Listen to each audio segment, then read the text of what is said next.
Hey everybody, Reefgrrl here, and welcome to my channel. Well, I've been running my mouth for months now about fragging Montipora. So let's see what happened.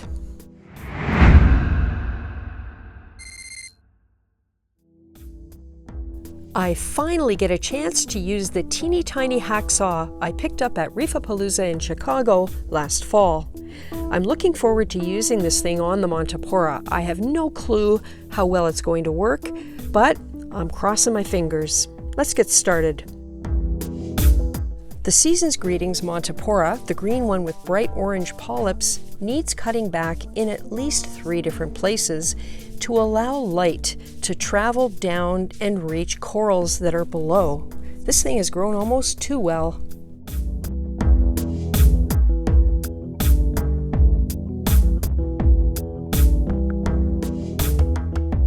This is easier than I thought it would be. This saw is amazing.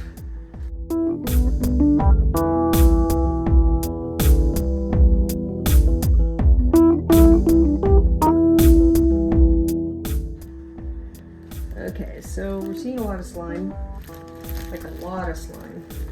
I'm gonna have to run some carbon, which I didn't really think about, but it's okay because I do have some.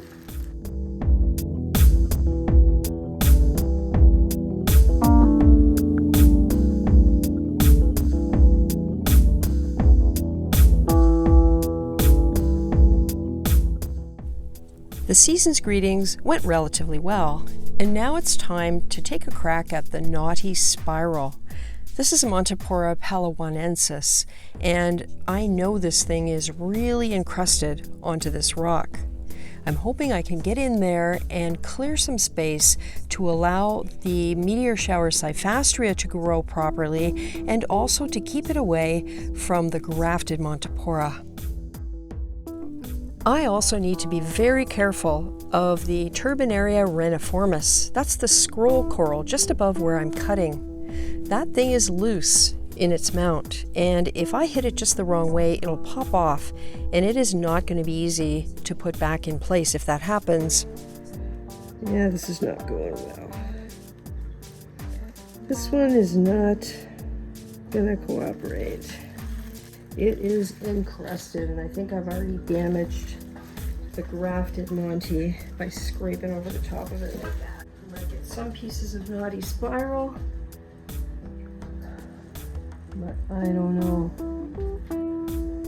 I think I'm just going to saw the front edge off because it is impacting the cyphastria that's growing there. Now here's me taking a high-end coral, wrecking it. To save a low-end coral. Not such a good idea. Alright, we'll try one more time to saw across the top. Get the right angle.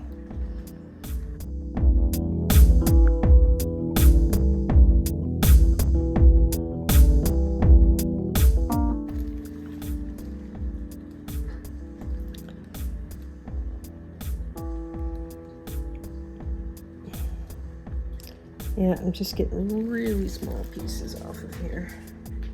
Well, I accomplished what I needed to with the Season's Greetings for now. I didn't do a very tidy job. Now, here's the big test. This is really nerve-wracking.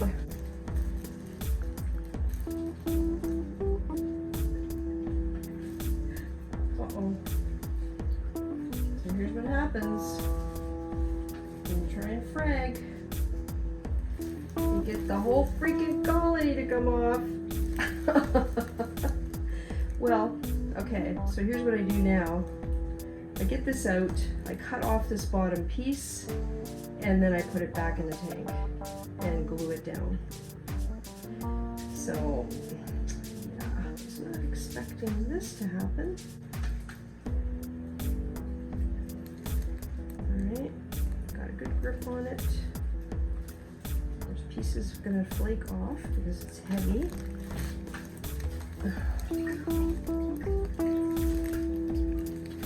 Okay.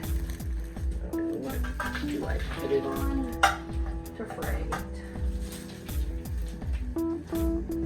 And at this point, with my gloves covered with slime, both hands having to hold the huge colony, I was unable to redirect my camera downwards to where I set the Monty colony on a small stool that I have. But you can hear me sawing away as I try to get through that really thick skeleton. Okay, there's one decent sized piece, and it's slimy. And this is the big problem, there's like slime everywhere. So it was like this, try and balance it there until I can make up some putty. Got the flow turned off.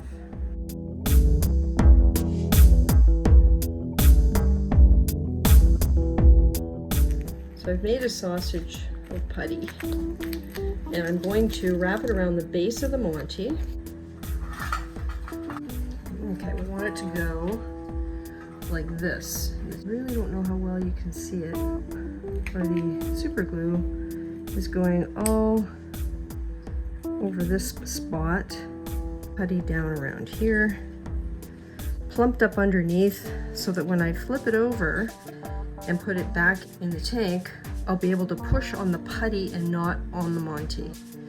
All right, let's see how that works. See if I totally destroy one of the prized corals in my tank. I need more glue for underneath. Okay, so right now I'm putting glue all over the putty. All right. Pushing on the putty. I'm gonna fix the putty to the rock. There's glue on the Monty. If it stays, it's gonna be just barely.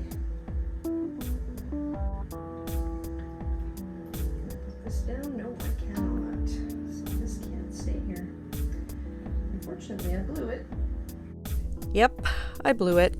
Somehow I managed to rotate the colony and mount it too high so that the random flow generator nozzle didn't have the proper clearance to drop down below the water level. So it took another hour and help from my husband and more putty, and I eventually did get it stuck down. So there you go. I thought this was going to be the easy one. Could not have been more wrong. Now I'm going to turn the rest of the flow back on. Yeah, very cloudy. Big pieces of slime everywhere. From what I can tell, it looks like the Monty is going to be stable. Let me just tap it with a tool. Yeah, it doesn't seem to be like it's going to fall off or anything right now. Like, get some carbon. Okay, so bubble scrubbing is on. Turned it on for a couple hours to deal with the slime. And it already looks like it's working.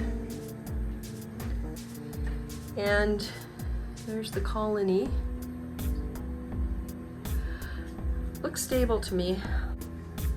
I have opened up all of this underneath. That whole area now will get light, which is basically what I wanted. Over here, the Favia was starting to grow really well, but was getting completely shaded out. Cut that back. So that was stressful. So phase one was complete. It took a lot longer than I expected, and now I had to mount all these frags. I had only left myself approximately 17 minutes before I had to start getting ready for a live stream. So I set up a little assembly line, got all the plugs on the rack, and I used dollar store gel glue with Instaset, and eventually managed to glue all of the small pieces.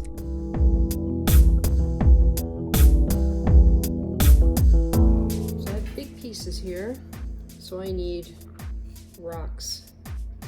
After the live stream was over, I worked well into the night to mount the larger pieces of Montipora on pieces of rubble.